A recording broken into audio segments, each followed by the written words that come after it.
Hola, me llamo Tina, tengo 70 años. Hace 8 años tuve un accidente.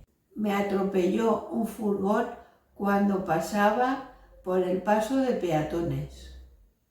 Algunas veces se me olvidan las cosas y me las tienen que recordar. Llevo una agenda donde me apunto todo. Tengo que llevar el ojo tapado porque veo doble. Mi marido me ayuda en muchas cosas día a día.